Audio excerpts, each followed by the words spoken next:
Ya, assalamualaikum warahmatullahi wabarakatuh. Izin perkenalkan diri, saya Ahmad Rizky Firdaus, mahasiswa Prodi Kepelatihan angkatan 2017. Sini saya mengambil mata kuliah ilmu gizi. Saya akan menjelaskan tentang gizi sesuai tugas yang telah diberikan. Dosen Pak Abdul Syukur. Ya, langsung aja dari poin A sampai H. Di sini saya akan jelaskan. Yang pertama, pengertian dasar istilah gizi. Kata gizi berasal dari bahasa Arab izda yang berarti makanan. Adapun lebih lengkapnya, gizi atau nutrisi, kita biasa mengenal dengan nutrisi, adalah suatu proses organisme menggunakan makanan yang dikonsumsi secara normal melalui proses digesti, absorpsi, transportasi, penyimpanan, metabolisme, pengeluaran zat-zat yang tidak digunakan untuk mempertahankan kehidupan, pertumbuhan, dan fungsi normal dari organ-organ serta menghasilkan energi. Ini saya ambil pengertiannya dari internet https://lusaafkar.id dengan judul konsep dasar ilmu gizi. Itu untuk poin yang pertama. Di poin A, berkaitan dengan pengertian gizi. Yang kedua, untuk ruang lingkup ilmu gizi. Bisa kita pahami kalau ruang lingkup ilmu gizi itu sangat luas ya, dimulai dari cara produksi pangan, perubahan pasca panen, penyediaan pangan, distribusi, pengolahan pangan, konsumsi, serta cara pemanfaatan makanan oleh tubuh yang sehat dan sakit. Ilmu gizi berkaitan dengan ilmu agronomi, ilmu peternakan, ilmu pangan, mikrobiologi, biokimia, faal, biologi molekuler, dan kedokteran. Informasi gizi yang diberikan kepada masyarakat yang meliputi gizi individu, keluarga, dan masyarakat, gizi nutrisi, dan gizi olahraga. Perkembangan gizi yang klinis antara lain, yang pertama ada anamnesis dan pengkajian status nutrisi pasien, pemeriksaan fisik yang berkaitan dengan defisiensi zat besi, pemeriksaan antropometris dan tindak lanjut terhadap gangguannya, pemeriksaan radiologi dan tes laboratorium dengan status nutrisi pasien, suplementasi oral, enteral, parenteral, interaksi timbal balik antara nutrien dan obat-obatan, lalu bahan tambahan makanan, pewarna, penyedap, dan sejenis serta bahan-bahan kontaminan. Lalu saya akan menjelaskan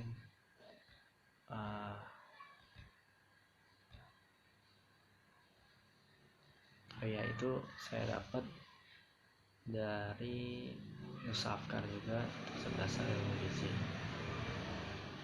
Lalu hubungan gizi dengan kesehatan, sekaligus hubungan gizi dengan proses tubuh. Gizi sendiri bisa dipahami sebagai elemen yang terdapat dalam makanan serta dapat dimanfaatkan secara langsung oleh tubuh. Zat gizi yang juga disebut nutrisi meliputi karbohidrat, protein, lemak, vitamin, mineral, dan air. Tubuh sangat membutuhkan semua elemen tersebut, terlebih pada balita yang masih dalam tahap pertumbuhan. Jadi yang masih dalam tahap pertumbuhan kayak balita itu membutuhkan gizi yang lebih dibanding orang dewasa. Kebutuhan tubuh terhadap gizi terkait erat dengan fungsi atau manfaat gizi itu sendiri. Manfaat itu antara lain, yang satu, memelihara tubuh serta mengganti jaringan tubuh yang rusak, memproduksi energi, pengatur metabolisme, pengatur berbagai keseimbangan air, mineral, serta cairan tubuh, serta berperan dalam mekanisme pertahanan tubuh terhadap berbagai penyakit. Jadi antibodinya tuh kuat. Karbohidrat yang pertama atau sakrida adalah golongan senyawa organik yang paling melimpah di mie. Di mana-mana bisa kita dapatkan banyak sumbernya. Ya, yang saya tahu ada beras, ada tepung, gandum, dan lain sebagainya. Fungsi utamanya mie bagi tubuh adalah sebagai bahan bakar, cadangan makanan, dan materi pembangun. Secara umum, nutrisi ini bisa diklasifikasikan menjadi 3 golongan, yaitu monosakarida, disakarida, dan oligosakarida. Dan terakhir polisakarida. Kebutuhan akan karbohidrat tiap orang berbeda-beda, tergantung pada tinggi rendahnya aktivitas yang dilakukan. Bagi orang dewasa dengan pekerjaan tidak terlalu berat, maka kebutuhan karbohidrat cukup 8 sampai 10 gram per kilogram berat badan. Sedangkan zat gizi protein merupakan zat terpenting bagi tubuh, berperan dalam menunjang keberadaan sel tubuh dan memperkuat kekebalan tubuh. Jenis nutrisi ini berupa struktur kompleks yang tersusun dalam asam amino. Protein dalam makanan merupakan satu-satunya sumber nitrogen bagi tubuh. Keberadaan protein dalam tubuh merupakan komponen terbesar setelah mineral.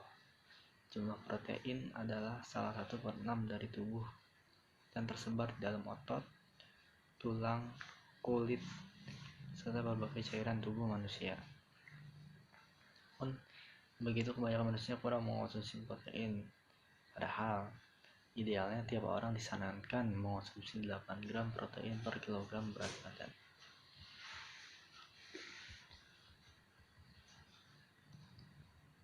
Lalu ada vitamin. Kegunaan vitamin bagi tubuh adalah lakukan proses metabolisme tubuh, dan pertumbuhan secara normal. Bagi tubuh, vitamin memiliki fungsi sebagai bahan bakar adopsin, memelihara jaringan pelapis, dan tentu membantu proses pertumbuhan tubuh. Selanjutnya, zat gizi lainnya berupa mineral. Jenis mineral sangat beragam, sebagian besar diperlukan oleh manusia agar dapat hidup sehat dan tubuh normal. Jenis nutrisi ini secara terperinci adalah penyusun utama dari tulang dan gigi, membentuk garam yang bisa larut dan mengendalikan komposisi cairan tubuh, turut membangun enzim dan proses protein. Unsur-unsurnya yaitu berupa natrium, kalium, fosfor, magnesium, dan masih banyak lagi.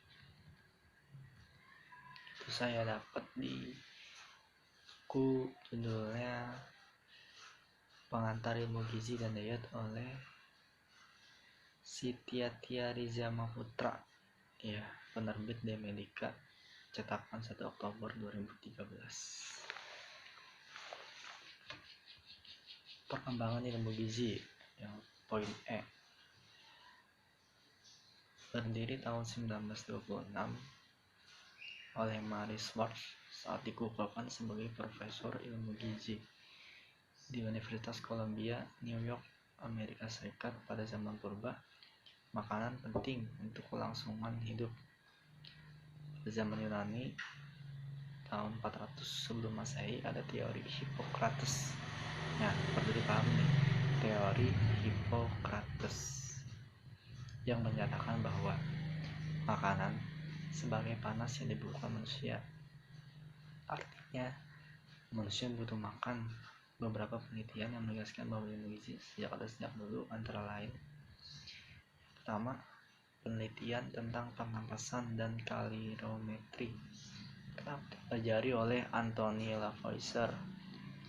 Dipelajari hal-hal yang berkaitan dengan penggunaan energi makanan yang meliputi proses pernapasan, oksidasi, kalorimetri. Kemudian berkembang hingga awal abad 20 adanya penelitian tentang pertukaran energi dan sifat-sifat bahan makanan pokok. Lalu penemuan mineral. Sejak lama mineral telah diketahui dalam tulang dan gigi. Pada tahun 1808 ditemukan kalsium Boussingault menemukan zat besi sebagai esensial. Ringer 1885 dan Brooke 1990 menemukan cairan tubuh perlu di konsentrasi elektrolit tertentu. Penelitian Loop tentang pengaruh konsentrasi garam, natrium, kalium, dan kalsium klorida terhadap jaringan hidup. 3. Penemuan vitamin. Pada awal abad 20, vitamin sudah dikenal sejak tahun 1887 sampai 1905. Muncul penelitian dengan makanan yang dimurnikan dan makanan utuh. Dengan hasil ditemukan suatu zat aktif dalam makanan yang tergolong zat gizi utama berperan dalam pencegahan penyakit. Lalu keadaan sekarang muncul konsep baru antara lain pengaruh keturunan terhadap kebutuhan gizi, pengaruh gizi terhadap perkembangan otak dan perilaku. Jadi gizi itu sangat berpengaruh pada kesehatan kita. Ada penyakit yang kekurangan gizi, ya emang gizi itu sangat berpengaruh bagi asupan tubuh kita. Lalu pada bidang teknologi, pangan ditemukan, cara mengolah makanan bergizi, fortifikasi bahan pangan dengan zat-zat gizi, pemanfaatan sifat struktural bahan pangan, dan sebagainya. FAO dan WHO atau World Health Organization mengeluarkan kodeks asimetris, peraturan food labeling, dan kertas keracunan.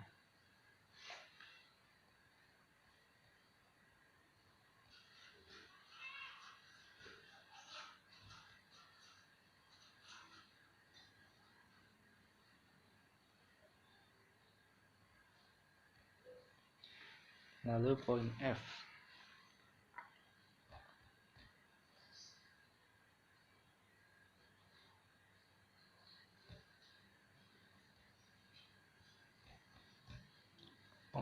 pengelompokan zat gizi menurut fungsinya atau berikutnya makanan.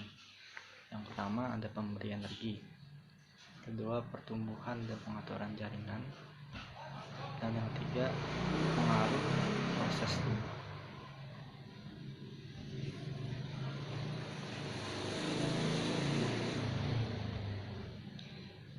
Zat pemberi energi yang pertama karbohidrat, lemak, protein. Oksidatif zat-zat gizi ini menghasilkan energi yang diperlukan tubuh untuk melakukan fungsinya.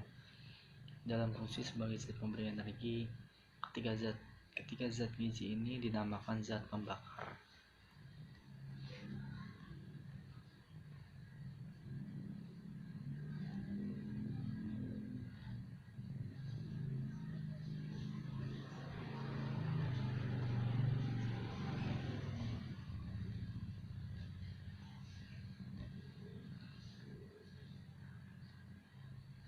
Sebagai pertumbuhan dan pemeliharaan jaringan tubuh, protein, mineral, dan air bagian dari jaringan tubuh. Oleh karena itu diperlukan untuk membentuk sel-sel baru, memelihara dan mengganti sel-sel yang rusak.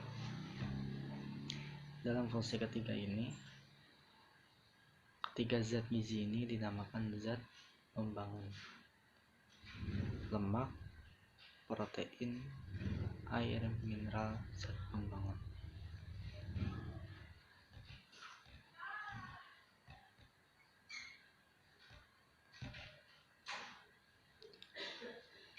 Yang ketiga, fungsi gizi mengatur proses tubuh.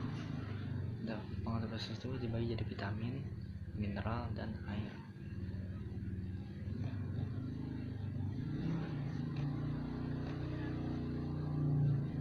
Protein mengatur proses tubuh, mengatur keseimbangan air di dalam sel, bertindak sebagai buffer dalam upaya memelihara netralitas tubuh, membentuk antibodi sebagai penangkal organisme yang sifat infektif.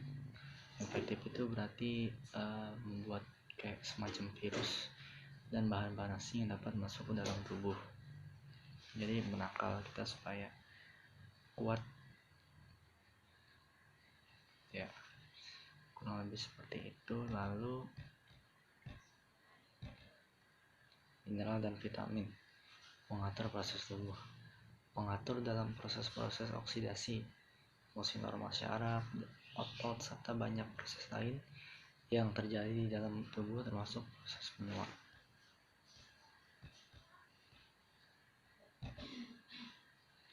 Air, pengatur proses tubuh. Air berfungsi sebagai zat pelarut, ya. Air sebagai zat pelarut bahan-bahan dalam tubuh seperti sisa-sisa atau ekskresi dan lain-lain di proses tubuh. Air itu penetral tubuh.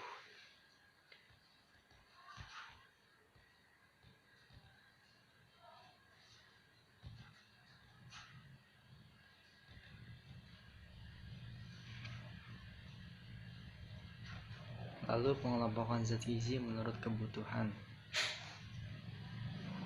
Pertama ada zat gizi makro, ada zat gizi mikro. Makro dibagi menjadi karbohidrat, protein, dan lemak. Mikro dibagi menjadi vitamin, mineral, dan air.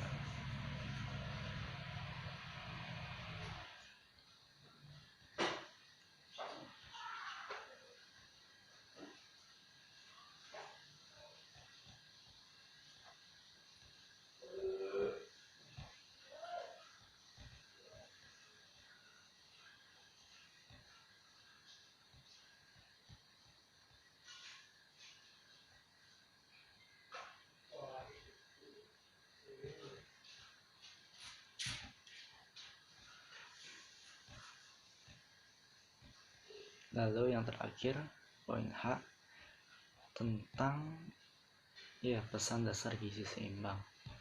Ini patut kita pahami bahwa untuk dapatkan tubuh yang sehat, gizi kita harus seimbang. Yang pertama ada pesan 4 sehat, 5 sempurna. Pola makan sehari-hari terdiri dari: yang pertama, makanan pokok sebagai sumber energi. Kedua, lauk pauk sebagai sumber protein hewani dan nabati. Yang ketiga, sayur mayur sebagai sumber vitamin dan mineral. Yang keempat, buah-buahan sebagai sumber vitamin dan mineral. Susu sebagai protein dan kalsium.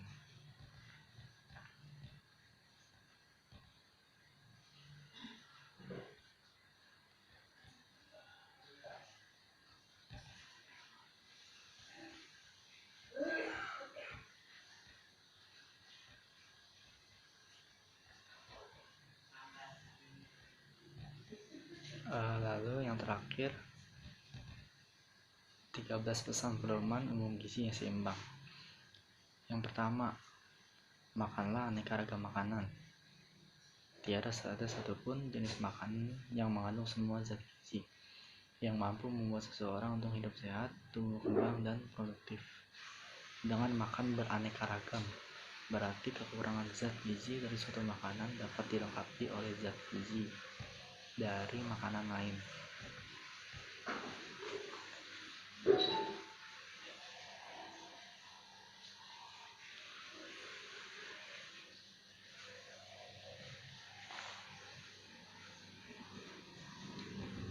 Kedua, makanlah makanan yang memenuhi kecukupan energi. Kekurangan makanan menyebabkan KIP. Konsumsi energi yang melebihi kecukupan dapat mengakibatkan kenaikan berat badan. Energi yang berlebih disimpan sebagai cadangan di dalam tubuh berbentuk lemak atau jaringan lain.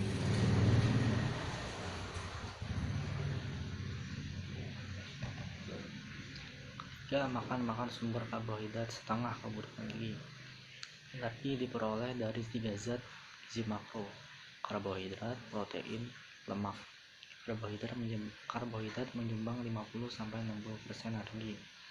Batas konsumsi gula tidak lebih dari 3-5% kebutuhan energi.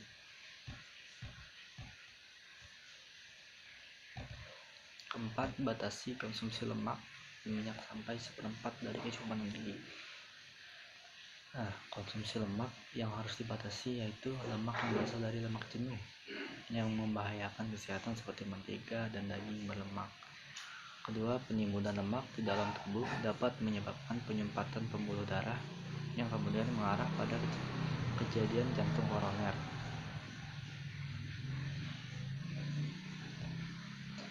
Gangguan garam iodium.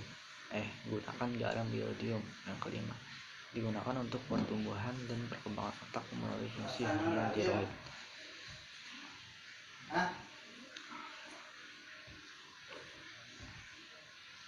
Gunakan makanan sumber zat besi, salah satu unsur penting dalam proses pembentukan sel darah merah. Sumber zat besi yakni daging, kuning telur, daging, kacang-kacangan, sayuran, daun hijau. Kedelapan, biasakan makan pagi atau sarapan. Yang kesembilan, minumlah air yang cukup dan aman tentunya. Yang ke-10, lakukan aktivitas fisik secara teratur.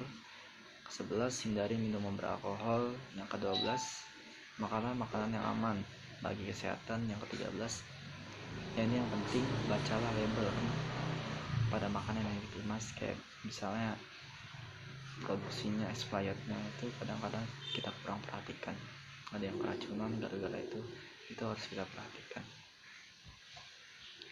Mungkin demikian penjelasan dari saya, kurang lebih mohon maaf. Wabillahi taufiq wal hidayah. Wassalamualaikum warahmatullahi wabarakatuh.